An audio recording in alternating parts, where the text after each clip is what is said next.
Welcome to another edition of the Rap Soul Podcast. I am your boy 12 Kyle. I want to thank you all for tuning in as you do each and every week. Again, this is the Rap Soul Podcast. This is the intersection where we have discussions about artists and music from the 80s, the 90s, and the 2000s when it comes to rap, soul music, hip hop, and R&B. Simply put, this is the best music podcast that you've never heard until right now. Again, thank you guys for tuning in. On this episode, we're going to do an album review. If you've been following me, you know that from time to time we will do album reviews, and I couldn't think of a better album that I had never reviewed up until this point. And got some family in the building. This guy who's coming on this episode, if you follow the podcast, you know he is simply put a not just a fan, but he knows his hip hop. He not only has two hip hop podcast called the Eclectic Discussion Podcast, as well as the Encyclopedia Hip Hop Podcast, and then the Eclectic Discussion Podcast. Got them confused there for a second. But not only that, man, good friend of the show, coming into the podcast for the first time on the Rap Soul Podcast. So I got to give him a proper introduction. He's hellified hotter than heat. Guess what the other cats can't eat, because he's a carnivore and he can eat much more than a fat man at a pack jam. None other than my boy Eclectic is in the building. E, what up, baby? What's up, everybody? It's me, Eclectic, Cleck the Hammer Pot in Time, aka LL Cool Cleck, aka Cleck E Shore. We're in the building. I just got in. I'm in the Bristol. And it's nice up here. It's nice in this hotel. I'm on location. So, man, I was going through just thinking about some things that we could talk about. But again, having you on the Rap Soul Podcast, which is something I told you that we were going to do, just now getting around to it. But I'm bringing back the usual suspects. It's keeping me from you guys. So here's the thing. We've talked about LL, but we never did an album review on LL's second album, Bad, aka Bigger and Deffer. This album was released May 29th, 1987. It was LL's second studio album. Before we get into the album, we'll talk about the album. We'll break down the tracks. We'll take a commercial break and the whole nine. But before we get into it, I think probably what people want to know is if we go back to 1987, again, LL's coming off the heels of his first album. There was talk as to whether or not there would be a sophomore jinx. What were your thoughts like the first couple of times you heard this album in 1987? This is one of the pivotal moments in hip hop for me personally. LL's first album, Radio, was the first hip hop album that I purchased with my own money. Okay. LL Cool J has been my favorite, or one of my favorites, top three, not three, my entire life. And so this is what happened. This is 87. I'm relaxing in the living room, and I'm watching BT. I'm watching, I want to say Video Soul. It could have been Video Vibrations, but I'm thinking it was Video Soul. Okay. And they said, after we come back, we have a new song by LL Cool J. And I almost shit my pants. I like, what? This is incredible. Because let me tell you why this was important. And I'm not gonna filibuster too long because you got a whole show to do. But Radio, he had no videos. The first album, he had no videos. If you didn't get Black Beat or one of the magazines, you didn't know what he looked like. unless you saw Crush Groove. Crush Groove, right. You know, so you never saw him perform. And so when they said, we're going to have a new song, I'm like, well, that means a video. I ran to my room and got my box that had a microphone on it. So I could record the song. We didn't have a VCR. We were poor. We didn't have VCR. I couldn't record it. If I could have recorded the video, I would have been the hottest. I would have been the illest nigga in Nebraska. Of course. But so I ran and got my box because I had a microphone on it and put it by the TV. And he came back and they was like, yeah, this is LL. And there go Tasha putting up fucking signs on the I'm like, oh my God. And so this is the first time I'm hearing Bad. And yes, what was like the first couple of times I heard this album. When I first heard this song, I thought that it was the greatest song I ever heard in my life. And it was not like anything in hip hop. And this is what I mean by that. The scratching on the hook on Bad, they didn't do that until then. His name over and over again, and he had two different DJs scratching. Facts. And nobody did the scratching like that. Go back to the songs before then. You had Molly scratch with the Molly, but that was about it. But this was just crazy. And so, and the best thing I could tell you is this is what happened. The next day, I had to go to school. And I could not talk about anything but this. And none of my friends saw it. Oh, wow.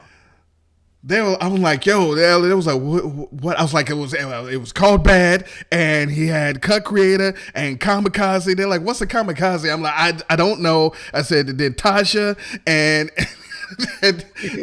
I was like, it was some Cool J cookies and jelly beans, and he ate jelly beans, and you got to understand what it sounded like me telling people, like, what the fuck are you talking about? I'm like, it was jelly beans and cookies and a shark's fin.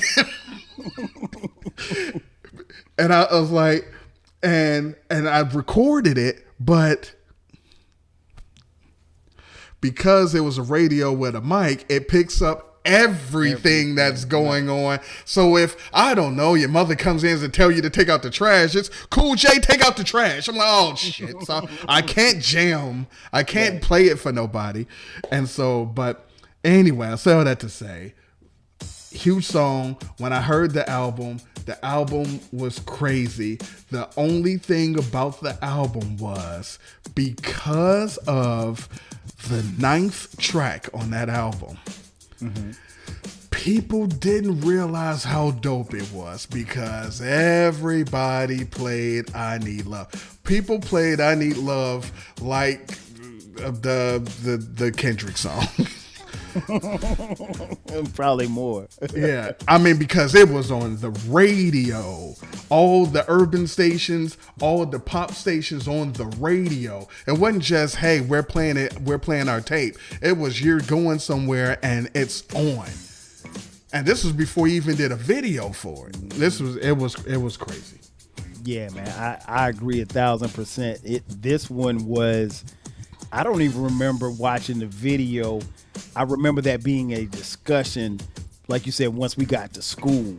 But one of the things that actually stood out to me in purchasing because I bought the tape, was the first thing that you see is the album cover. Now, if you guys aren't familiar, Eclectic and I have talked ad nauseum about a lot of the album covers that we saw. And I think we may have even done a fantasy draft talking about album covers. We did. I won. Whatever. So, but here's the thing. This album cover, man, in my opinion, this is one of the, I hate to use the word iconic, but this is one of the early iconic album covers that we got in hip hop. He's standing on I think it's a Benz. Yeah. He's got on Air Jordans, which weren't cheap at all. and he is standing there like a fly b-boy. What did you think about the album cover? Now I'm gonna tell you this. Now Okay. this is two things. Thing one, I said it was the first. His first album, Radio, was the first one that I ever bought, and part of the reason why I bought that album was because of the cover. The cover was a big ass box, and then when you flip it over, he had on Jordans. And he brought Jordans to hip hop, by the way, everybody. He's the GOAT for multiple reasons. But he had the Jordans on his first album, and what is it? Was it 357? Cool sporting Air Jordans, and I'm off the. He's the first one to say he's rocking Air Jordans and a hip hop. Listen, I could go on and on why he's the GOAT, but anyway. But as far as this album cover, I thought on the cover that those were the Iceland troops. I thought those was the red, white, and black troops. Okay. So, because he was also the only one that had his own troop. He had the LL Cool J troops. He did. And so, but the cover was crazy. He always has different type of covers. And they said last year he got that exact car restored. He has that car. Wow. And so when he did the video with Eminem, that's the actual car. When they redid the cover, that's the car. Yeah. Wow. That's amazing, man. That just takes me back because like this was an era, like you said, we really, because we got to remember, guys, kids, there was no internet. So Eclectic said he found it on TV as far as the video for Bad and I'm Bad. And then like for me, I remember going to buy the tape, and that's the first thing that I see. So this is when you see him standing on the hood of this car, this is the epitome of cool, at least. And no pun intended. I mean, like, he was cool. He was literally cool. And the thing about it was in 87, these were the people that we looked up to. And so when you saw an LL, or you saw Run DMC, or you saw Slick Rick, or you saw guys like Eric B. and Rakim with the fat dookie rope chains, this was like status symbols. And I'm glad you brought up Jordans, because you're right. At least to my knowledge, I don't ever remember anybody mentioning Jordans in a song up until that point. And this is, again, 87. Jordan came into the league in 84. By this time, the Air Jordan shoe is a status symbol. If you have those Air Jordan shoes that I think probably cost about $75 at the time, which was a lot of money back then, you were saying something. And so you got to remember, Dougie Fresh, what were they talking about? Bally's. What was Run DMC talking about? Adidas. For LL to shout out Jordans, like you said, that's a status symbol. Yeah.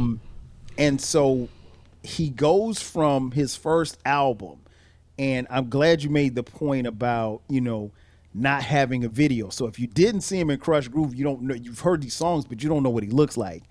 And he comes out with the first song, and that's I'm Bad, and there's a video for it. The song was released on June 13th, 1987.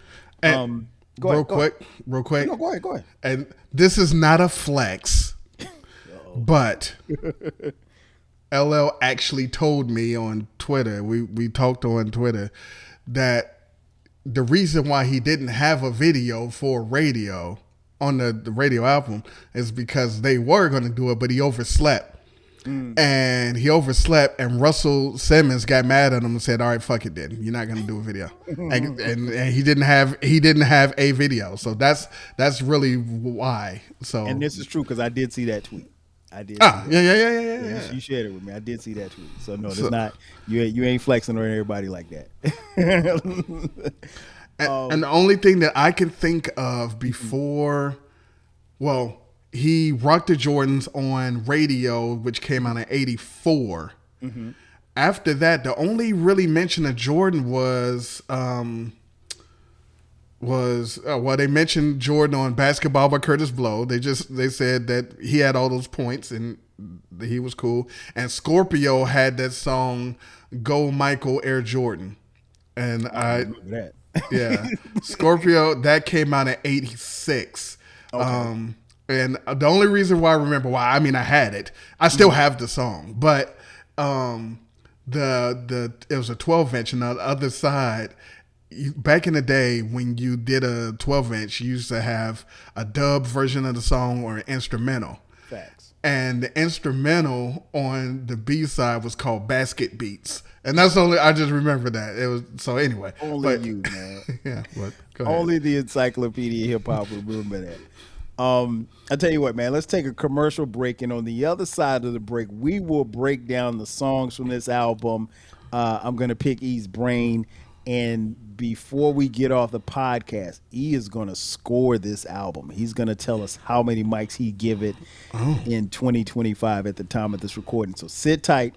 We'll be back in just a second. And just like that, we are back. Once again, it's your boy 12 Kyle. This is the Rap Soul Podcast. And I got my man Eclectic in the building. And we are talking about Bigger and Deffer, the second studio album from James Todd Smith, aka LL Cool J. Both of us are big fans. One of us seems to call him the GOAT, but that's not me. But nonetheless, when you start talking about the albums in LL's discography, obviously there was no sophomore jinx here. So as I mentioned before the break, the album starts off with I'm Bad. He also shot a video where Tasha gets kidnapped after. Oh man, not Tasha. After putting up some posters, he takes a walkie-talkie from somebody. He's got cut creator.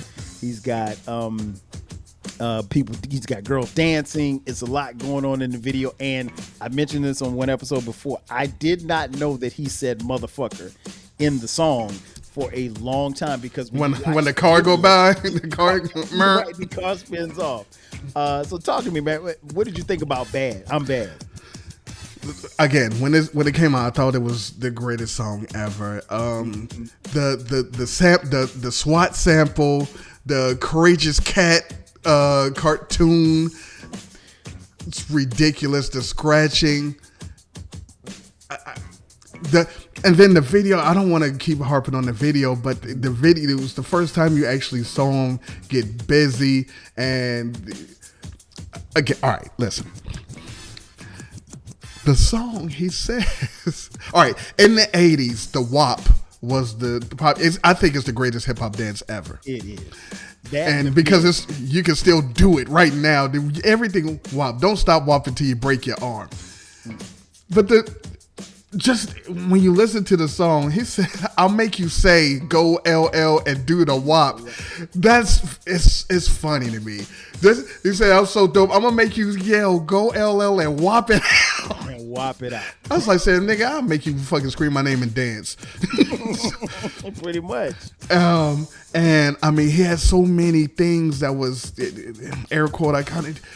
My hat is like a Sharks fan. Was crazy. The forget Oreos, eat Cool J cookies. And I'm notorious. I crush you like a jelly bean. Chip, chip, chip, chip. Man, what? Oh, that song. I mean, like it literally, it transported us. For me, it transported LL on another level of atmosphere of cool.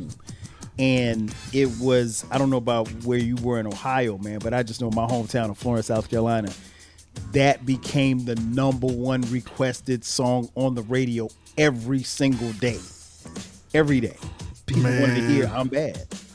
And I will tell you what else I love about the song and again and the video. But if you watch the video at the end, the guy is calling for the I think I'm gonna need backup. And if you look, he keep knocking his arm. Little shit like that cracks me up. Yeah. And then he grabs give me that walkie-talkie. And when he ends the thing, I'm bad, you hear the walkie-talkie hang up. Little shit like that is so dope. I treat you like a stepchild, so tell mommy bye-bye. Never retire. Put my mic on the shelf. The baddest rapper in the history of rappers. He been telling us he was been the GOAT forever. He said it. He said it. I mean, listen, you're right. I would encourage each and every one of you, if you have not seen the video, when you finish listening to this episode, go watch the video for I'm Bad. It is still, like you said, and I guess it's because we recorded the video and we watched it over and over. So yeah, the whole thing with the pushing of the arm, I didn't pick that up until like maybe 4 or 5 times into watching it. But I love it, man. I think that's I think it's still a dope song, man. It's one of my favorites from LL. Track 2, LL talks about candy, but not the candy that you eat or the candy that you sniff. The Kanday. What do you think about Candy? Look, if Bad wasn't on this album, Candy, just the way that it starts, and I'm going to tell you this. I don't know. I can't tell you what songs that they are right now, but there are multiple songs that came out in 2024 with like these new fuckity fuck rappers that use this rhyme scheme. They take this, and one of the things that I always said about LL and why he's what he is because he can have not different albums, different songs on the albums where he rhymes completely different, and it's still dope. Nobody else does that, by the way. He had that I'm Bad that just went off. This whole Candy song doesn't even sound like it doesn't rap the same way. It wasn't no yelling, no I'm the pinnacle. I met this new girl with big juicy lips and nice brown hips. Again, this song, I love this song. I quote this song a lot. One of my favorite things is man, oh man, damn, you can't and I can. Last time I saw his 6 man, I had to shake over his head. I was like, what up? He said, what up? I took your girl somewhere up. Got her walking around with a hole I filled up. I love what he said when a mother knows me well. Father hates my guts. She don't know. He don't know weird now. She's feeling on my diggy nuts. Snack cornflake crack. Day after day, I try to break that. I remember, and I'm not gonna mention her name, but I remember listening to this tape, and there was a young lady that I liked, and we were sitting outside at some point, and she heard that part. And she just looked over at me and her eyes got big. And I was like, yeah, he said that. Man, yeah, your father knows you feeling on my niggy nuts. This song is so dope. This is one of my favorite hip hop songs. And one of the reasons why is because I very seldom get hype. I'm not a hype person. But the hook, I feel good, and then woo about Candy. I just love that. She's clever in bed. She uses her head. She's the kind of girl that keeps a fat man well fed. Candy is incredible. Yeah, man. This was one of those naughty songs, but I mean it was dope, man. And I remember like one of my homeboys, he called the radio station in our hometown, and he said, like, can I hear Candy by LL? And it was like, nah, we can't play. And he was disappointed. He was like, man, why y'all can't play? He's like, man, it just got too much cussing in it. I was like, there's no cursing in it. I know, but it was just so much sexual innuendo. Like they couldn't, like they would have pulled a plug on it. Bro. Meanwhile, now, well, look what's. That'd be like you get WAP on the radio all day. The next track 3, Get Down. Oh, this is the one. He starts it off. Get down to the rhythm that I rock the walls, court sporting Air Jordans, and I'm on the ball. So, said disappeared for a year, and now I'm back, y'all. And listen. Disappeared for a year, now I'm back, y'all. Then when somebody else comes and says, "Oh, it's been a long time, I shouldn't have left," you feel like, "Oh, he cried like the other guy." Hey man, The other guy had said it first. I mean, but it's the God. It's but the God. but you know what I mean. But people gonna give props to whoever they want to give props to. It's Anyway, God. I like this song. Again, this is the third song on the album, and it's the third song where he doesn't rap the same, and it's still dope. He shouts out Haystacks Calhoun. Everybody, that's a wrestler. Calling me a sucker boy. You're pushing a broom.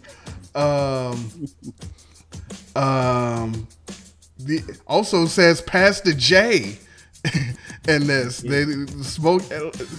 It's Very subtly. Little subtle shit Very that's all here. And he shout out my man E Love. E Love the E Love hat. So the E Love hat is the Godfather hat that the Run DMC, but when E Love got it on, it's the E Love hat. But no, I really like this song. And again, it's different. It's different from all of the other ones that just came on. And so what I really like about this album as a whole, and we'll talk about it in the wrap up, is you get so many different feelings and styles and all in one album instead of it's this guy, he sounds the same on every song.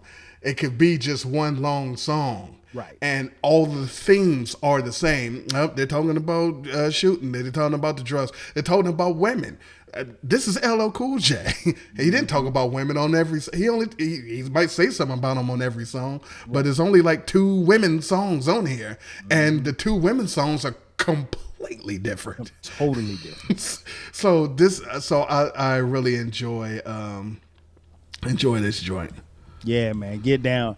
Like you said, I think one of the things that makes this interesting about this particular album, particularly at this point in the album, is like you said, he doesn't sound the same. And what's interesting is that if you compare this album with the albums that hip hop had offered to us up until this point, you don't see the variety. You don't even see the variety like that as far as his sound on the first album, on the radio album. So for him to go in the studio and you got really you're on your third song and none of the songs sound the same, or at least he's not rapping the same. He's giving you different flows.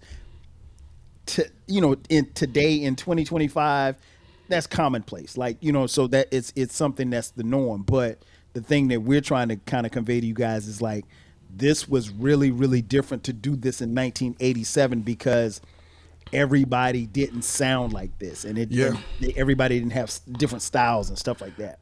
And on top of that, even if it's quasi commonplace now to do a kind of different styles, the difference is now they'll give you a different cadence or a different type of flow, but they're talking about the exact same thing. What I feel, and I don't know James, but what I feel he does is he comes up with whatever he's going to rap about, whatever the concept is, and he tailors the flow to that. Like, I'm going to rap about this. So when we get to the next, I know a fat girl. She wears an orange skirt. That don't sound like nothing like, aw, or I met this new girl. It's nothing like that. Nothing like it. Nothing like it. And it's about a hotel. The other one was about him being better than everybody. The other one's about this girl that he know. And the other one was just like, hell, let's party. Right. It's 4 different types of songs, 4 different flows, 4 different type of beats, but it's all cohesive by one person. Very much so. Very much so cohesive. Like you mentioned, track 4, the Bristol Hotel, kind of like an early call and response, a funny joint. Like, this is not, it's not a serious song, but he's still having fun, and it's quintessential LL, I think. Shooting the shit, having a good time on a record. I really like the Bristol Hotel. Track 5, My Rhyme Ain't Done. Oh, what you got on this one, E?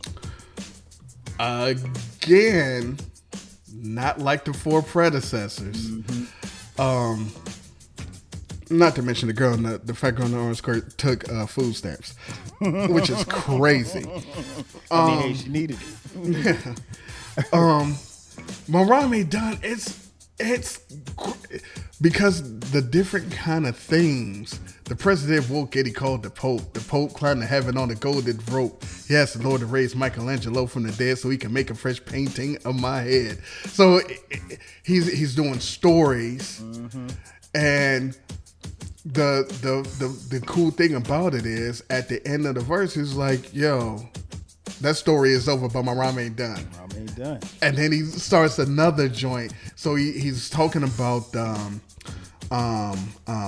suits and of cards, 52 cards, and then he goes to the center of the earth and met skeezers, right. and then he woke up in the world of cartoons where He-Man was gonna beat him up because he thought they looked like Donald Duck. He hung out with Spider-Man. Charlie Brown started a band. Tom and Jerry was told Snoopy not to rap. Right. And then the last verse, he did some history stuff. He went to he met Sitting Bull, and they had a peace pipe, and he thought it was tobacco, and it was cess. And then he went to the Honeymooners, a TV show, kids, that came out in the 50s. But he the Honeymooners, and he was looking at Alice's butt, and I mean, totally different type of things, and all of it came down to him just rapping. Like, look, it's like when you're on the block and you're just rapping. He's like, and then I hung out with Tom and Jerry. You just rapping, and somebody else is wanting to rap. He's like, yeah, but I'm not done yet. No, I'm not done. And that's one of the things that I love about this particular song, man, because like he gives you different verses and he gives you different flows, and it's still in good fun. But I mean, like, to me, I think this is where LL lyrically starts to separate it. Well, not just in this particular song, but this album where he's separating himself from his contemporaries. Totally. And there's no hook, there's no chorus. It was just, I mean, the hook is that story is over, but my rhyme ain't done. He just keeps rapping, and then at the end, the story is over and the rhyme is done. Which is a great way to end the song. Then the next track 6, 357, Break It On Down. This is at the time. This is one of my favorites. One of my favorites on the album. What did you think about this one? I thought this is probably the most, maybe the second most underrated song on the album. I want to say it is the most overrated. I mean, underrated, because people don't mention this as much as what I would say. But the flow on this one, again, is not like anything else. But to rappers, I'm a nightmare on Elm Street, hellified, hotter than heat. Guess why the others can't eat? This thing, he started rapping. I'm dope on a rope. Virgins want to elope. I do the hustle and the shuffle and the rope a dope. The rope a dope. The Muhammad Ali rope a dope. The rope a dope. Oh man, listen. I can't tell you guys enough how, for me, tracks 6, 7, and 8, like, just really, I mean, like, those are my 3 favorite. I ain't gonna say that, because there's no, there's one song on here I don't like, but I will. But even in that, I mean, like this, for me, I think this is where the album goes to the next level. Track 7, Goldcutt Creator Go. Now, I had one of my, shout out to my boy Sean. Sean thought this song was cheesy. I didn't think it was cheesy at all, because one, you get the guitar sample, you get the rock metal infusion, which is what Run DMC and those guys had done as well, but it's still a dope hip hop song. And he's shouting out his DJ. This is the proverbial let my DJ get busy song. And I mean, Creator cut it up, man. What you got on this one, E? If when this came out, this was my least favorite song. Really, it was my favorite. I thought that, to quote one of my favorite Tom and Jerry cartoons, I thought, boy, are you corny. I thought this was so. I didn't need the. I was like, I don't want this. But I liked everything else. I liked the cut. I want to cut, and it was go cut. I loved everything else except for the guitar. The lyrics are dope. Dude said, I hope and praying one day on the road. I have a feline in the summer and the mink when it snowed. I was like, oh, this is no.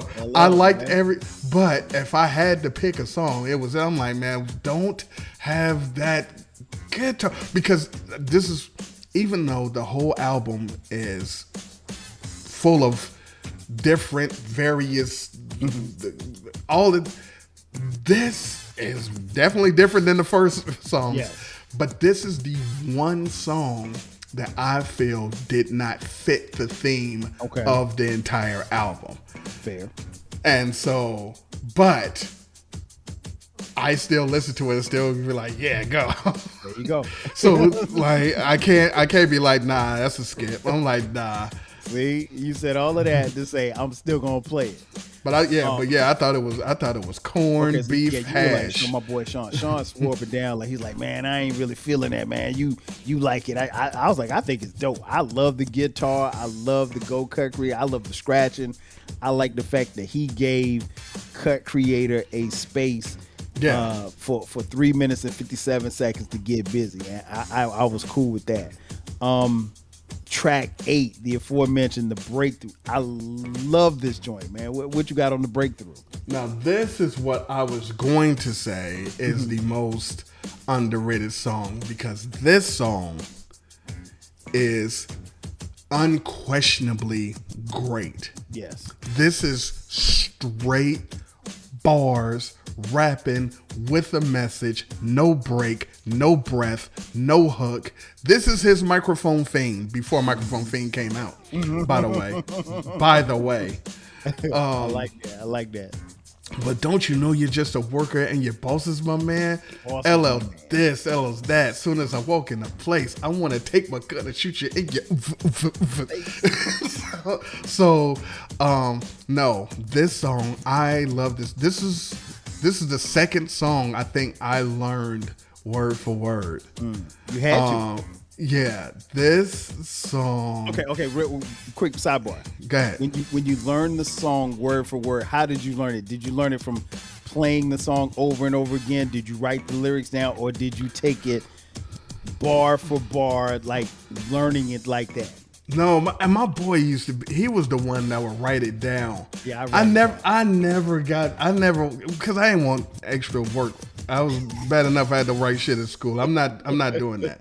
But no, I was the play it, rap it, and then when I couldn't rap it, stop it, figure what he said, then keep going. But this one, he was kind of like trying to help though. He's like, get busy, not dizzy, want to teach the young. The last man who didn't listen ended up getting hung. Not that I killed him. It's just he didn't want to trust the words of the master. That's why this dude, this song, this song, and this is another one where he told everybody that he was the GOAT. I don't know why people don't understand. Don't you ever mess with the king of the sound. Hello, Cool J, the baddest around. Man, listen, I think I will agree with you on that. I think it was just bar for bar for bar. Man, and even when I knew we were going to do this episode, I went back a couple of days ago and listened to it, and it just literally took me back from. I mean, it took me from 2025 to 1987. It took me back to my bedroom listening to this tape over and over and over again, man. But I'm like you, E. I'm a little different from you. I was the kid that wrote I literally wrote the lyrics out. Like, so I wrote this whole tape out and I studied it. And as Ella, and I mean, like, I literally I would take my boom box and I'd have it there and I'd have my headphones plugged up and I literally would just be like mumbling and rapping to myself. And then like my mom would come in, she's like, what are you doing? I'm like, I'm in here rapping. And so like that's how I learned the song. And I did that for every song in this album until I learned and mastered, every song. Man, the other thing about this, which again, people sleep. This is why he's the GOAT. He says it in this song. It goes man to man and jam to jam. I got hip hop, rock, and love song fans. Like, look, all you just listen, he got bars. Like, I got fans in like 3 genres. Yeah, he did say that. Off my second album, and he did. He did say that, and he was previewing the next song, which was the love song. It was the second single that was released from the album. The song is entitled "I Need Love." It is a hip hop ballad. It is a hip hop classic. I mean, like it, love it, or hate it, that's what this song is. I will listen to this song just for nostalgia reasons, but I got tired of the song. But I don't hate the song. Like, even now, I will still listen to it. But when I tell you, this was the most requested song in my hometown on the radio every single day for like 6 straight months. It was and it was the dedication hour. People were dedicating songs. They were dedicating "I Need Love" because it was LL and it was a hip hop love ballad. Man, what did you think about "I Need Love"? I think a lot of things. I can understand why people will get tired because they played this song out. This was, and again, it ain't like now, where you can be like, all right, well, I'll just turn on my phone and I'll just listen to something. This was in every outlet, anything, if radio, TV, and even the press. But it's. Shout out to the biz. And the people that had the album was only playing this song. People bought the album just for this song. Just for this song. The second thing is, in a vacuum, that actual track is sick. The doom, that with the melody, that you could rap any kind of style over that beat.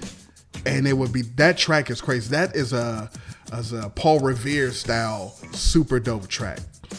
Right. Third thing, tertiary. My favorite shit. Okay. That all these women paid no attention to.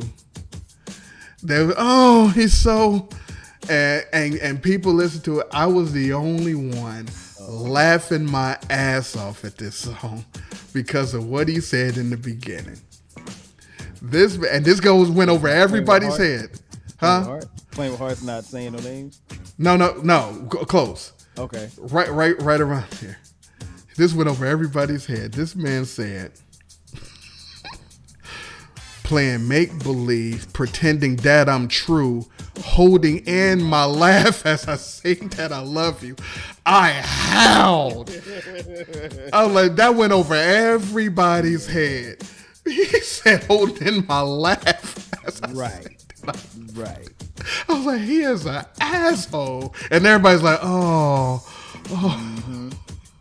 Yeah, I mean, like, people not really, I mean, like, I want to say I was in, what, 8th grade when this song came out? So, I heard it, but, I was howling. Love. And then my man said, inside my soul, because my soul is cold. One half of me deserves to be this way till I'm old. I was like, these people are listening to stuff just like, he's so. I'm like, he's an asshole. I mean, he was being honest, I guess. He was telling his truth. Tell your truth, King. This was. I mean, like I said, people love it, people hate it. The interesting thing about, and you kind of alluded to it, interesting thing about this album, and particularly where it's placed, because it's track 9. You got to remember, folks, we had tapes. So if you had the tape, you probably, even if you didn't like the song, you probably going to have to listen to it because you didn't want to have to fast forward to the next song. There was no CDs. There was no something where you could, just really press fast forward and get to it. I mean, you could try to fast forward through your tape, but most people would just kind of sit through it. Track 10 was the only song on this album that I did not particularly care for. Let's get it. What you got on that one?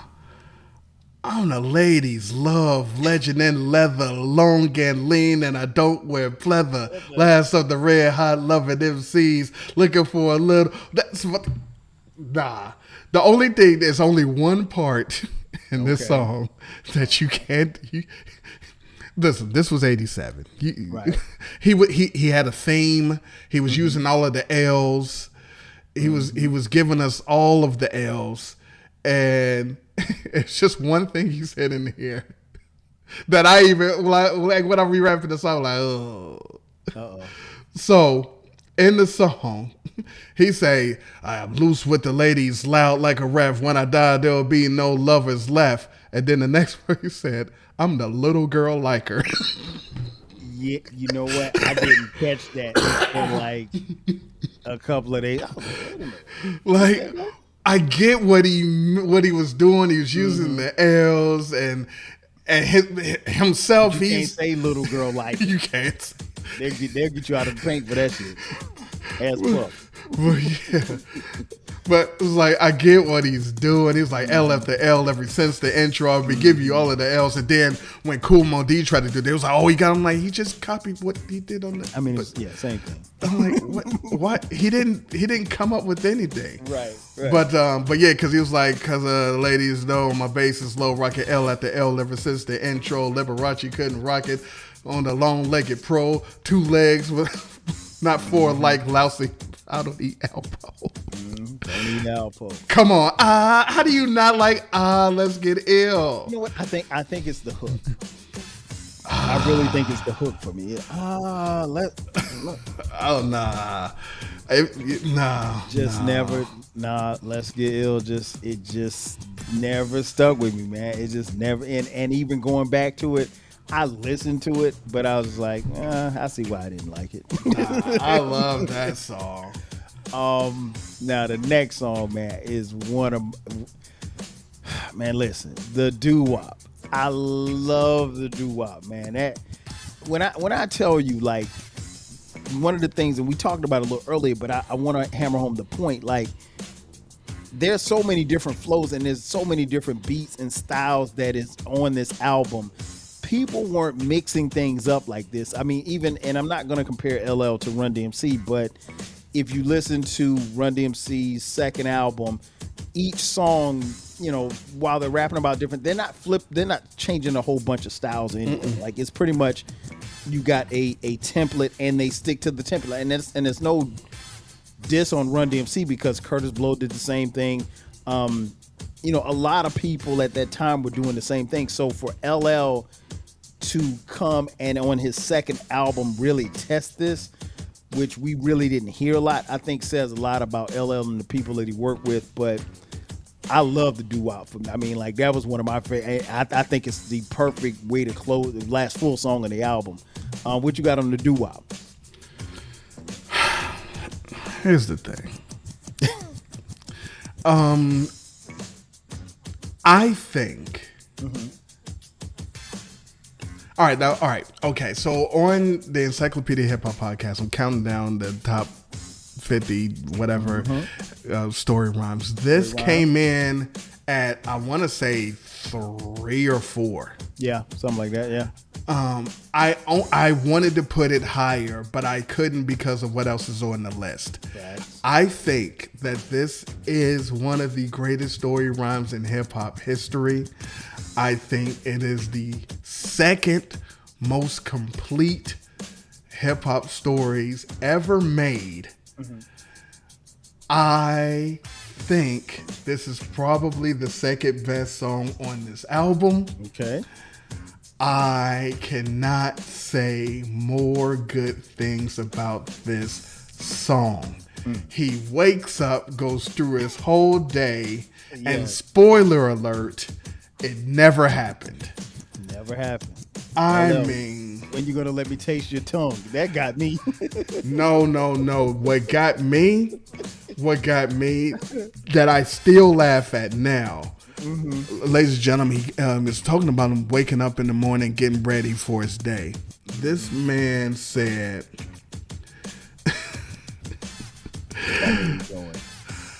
I say, yeah, I was with it, hung up and got geared. Got a magnifying glass, then I brushed my beard. Because you know that man don't have no fucking facial hair. Right, that flew over my head when I was younger. He said, I got a magnifying glass, then I brushed my beard. I remember hearing that, dying. Because when this came out, I had nothing either. Oh, yeah. Like I said, I was in 8th grade. I was in 8th grade. I had no mustache, no nothing.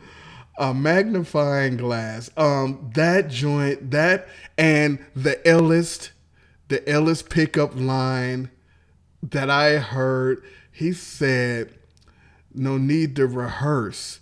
Then I made my approach. Said, "You got a good team, girl, but you need a new coach." I was like, "Yo, you got a good team, but you need a new coach." Yeah, man, this song is incredible. Yeah, man. Yeah. And then the album ends with On the Ill Tip, the skit. Joke's on you. Another album. We did it again. Take that. That's my part. My man said, take that. Oh, man. This album, 45 minutes and 13. This doesn't feel like a 45-minute album, first and foremost. Let me be honest. It flows. It flows. I really got back, and this happens a lot especially when I go back to music that I don't like frequent often.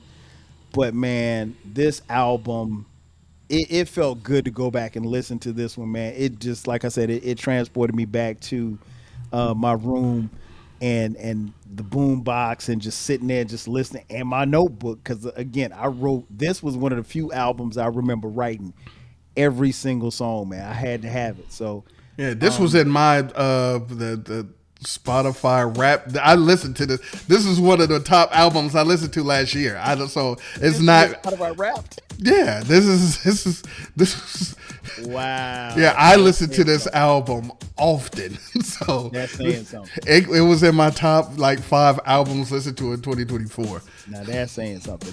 That lets you know that this man has not left this album. No. At all. No, I haven't left this era. Oh man. So before we get out of here, man, I gotta get your take, man. We talk about it from time to time. Everybody knows the Source magazine would rank albums and give them the mics. I'm pretty sure the Source either was not out just yet or they did not rank this album when it came out. It wasn't a part of the regrade. Okay.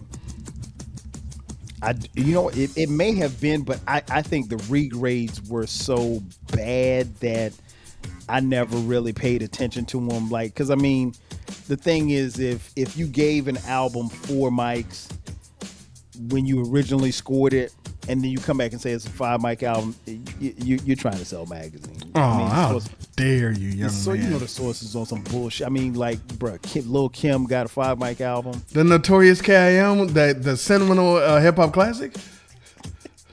I mean, Kanye wasn't the Notorious K.I.M. in your Spotify Wrapped? No, it was not. Never. My bad. Kanye got 5 mics, Bun B, and I love Bun B, but Trill was not a 5 mic. But I digress. Yeah, please digress. Stop it. Shout out to the great Bun B.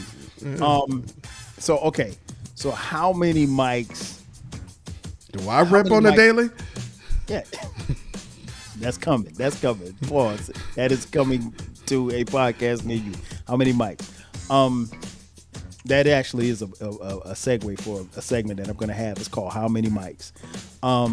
So yeah, how many mics are you giving Bigger and Deffer in 2025? In 2025,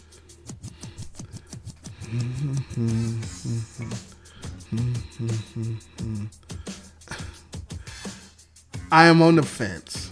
I'm on the fence. I'm on the fence between 4.5 and 5. Okay. Okay. And I'm gonna tell you why. It's not because, oh man, I love this song and I listened to it all in 2024 and yada yada yada yada yada, and I loved it back then.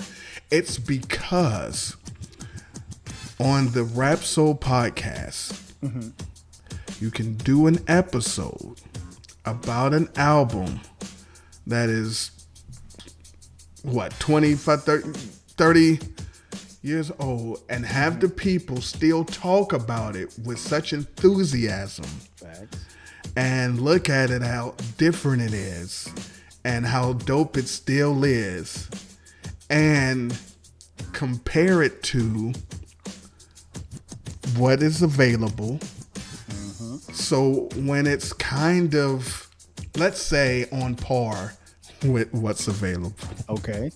and it was superior to what came out in its time, would make it kind of timeless.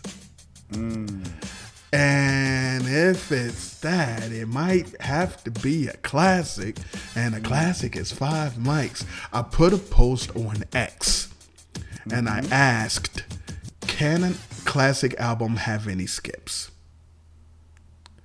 Yeah, I think you can. And my whole life, I said no. And I said, if it does, it can only be one. One. And so, with all that being said, if I chose to skip Goldcutt Creator, Okay. or if you chose to skip Let's Get Ill, I mean, I'm going 5, man. Okay. I am Okay.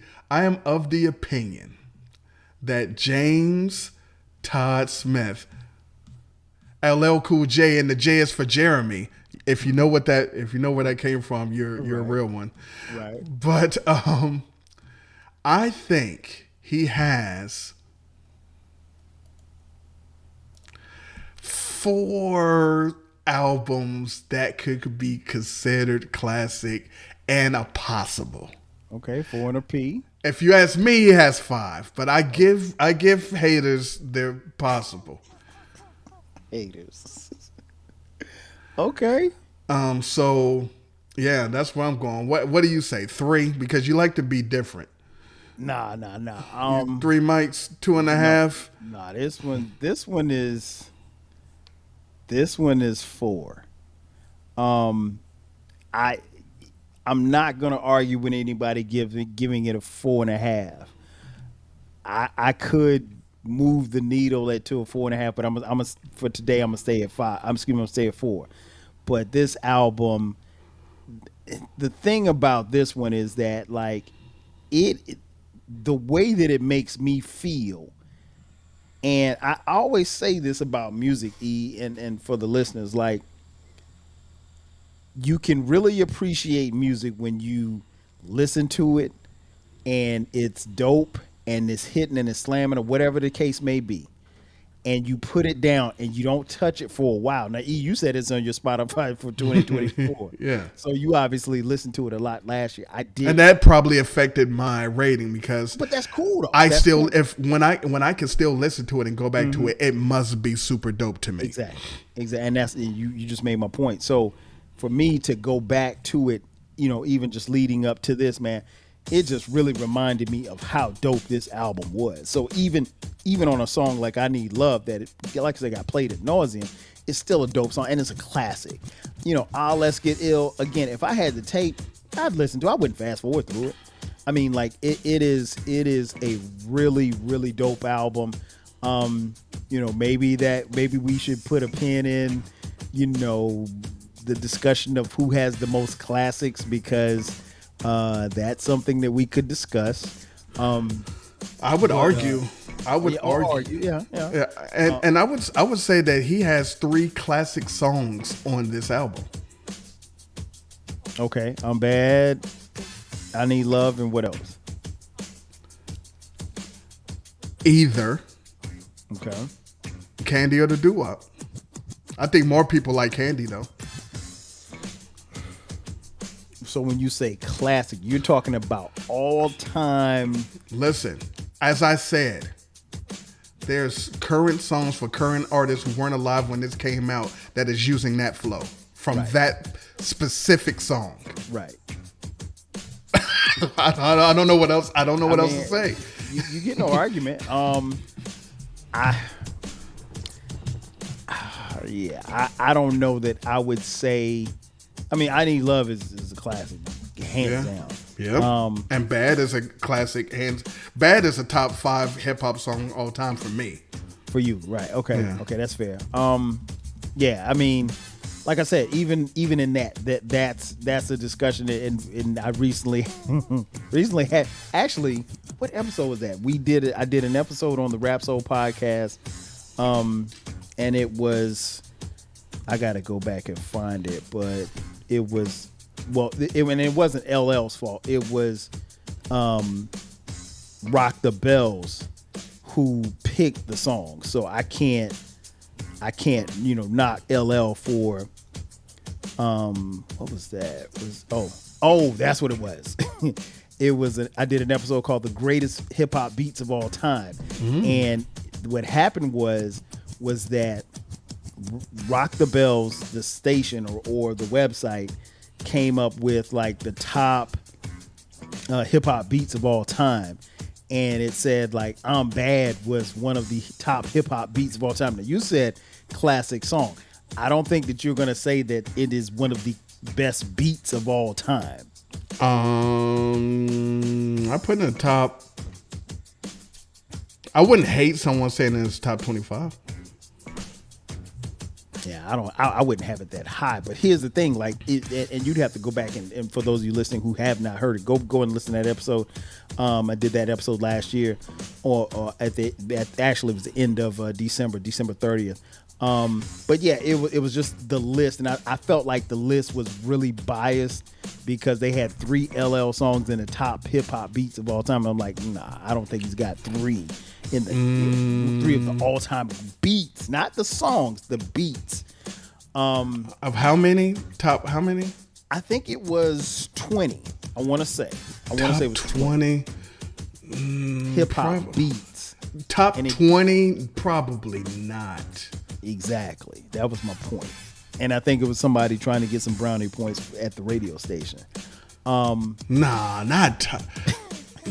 I mean, see, that's my point. I mean, not exactly. Nah. So, but like I said, if you say 5, I'm not arguing a 5 mic album. There are a lot of people that feel, particularly in hip hop, who feel like this is a classic album. It's right there. I mean, Let's Get Ill is not a fan favorite of mine, but I mean everything else on this album can go and keep going. I mean, like this is a dope ass album. So yeah, there you have it. Bigger and Deffer album review. Man, before we get out of here, man, tell folks where they can find you, where they can find your podcast and all of that good stuff. You can find me at the Hotspot, iFox. Stop it. You can't find me there. I wish you could find me at the Hotspot. Listen, go into your machines, your Machines, and type eclectic, ECLECTIK. Put an ad in front of it, and all of them people are me.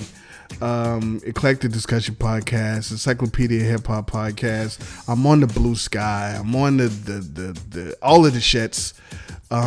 Listen to the podcast, Instagram, a whole bunch of shits, or not. I don't care. But if you want to listen to some good shit and learn a couple of things and just laugh at my stupidity, or reminisce about some good shit, Hey, I'm here. I'm here. It's free. You can binge it. A lot of the episodes are under half an hour, 15 minutes, 10 minutes. You can listen about 4 or 5 and a half an hour. I mean, listen, just come hang out. Mm-hmm. Yeah, man. He doesn't have a specific date when the podcast drops, but they don't disappoint. They don't disappoint at all. You guys been following me. You know where to find me. The Rap Soul Podcast every Monday. You can find this podcast wherever you find your podcast. Like I'm all on social media. The Rap Soul Podcast, 12 Kyle, the 12 Kyle Podcast, all across social media: Twitter, X, Blue Sky, Instagram, Facebook, Threads, TikTok, a little bit of everywhere. You can find this podcast wherever you're streaming from it right now. We're also on YouTube. Thank you for watching on YouTube if you're watching there. And if you want to donate money, if you want to hit us up and contribute financially, $TWELVEKYLE. And don't forget about the flagship podcast. It is called the 12 Kyle Podcast. That one drops every Thursday at midnight. And from time to time, we drop bonus episodes on Sundays at midnight. Me and this guy, man, we're back. We're activated. We're going to do more podcasts here on the Rap Soul Podcast. We've got a couple of drafts coming as well on his podcast. So tap in. We're not hard to find. And if you'd like to offer some opinions, we'll listen for like a half a second. And so that's going to do it for us. So for my boy Eclectic, I am your boy 12 Kyle. We'll catch you guys next time. 5,000.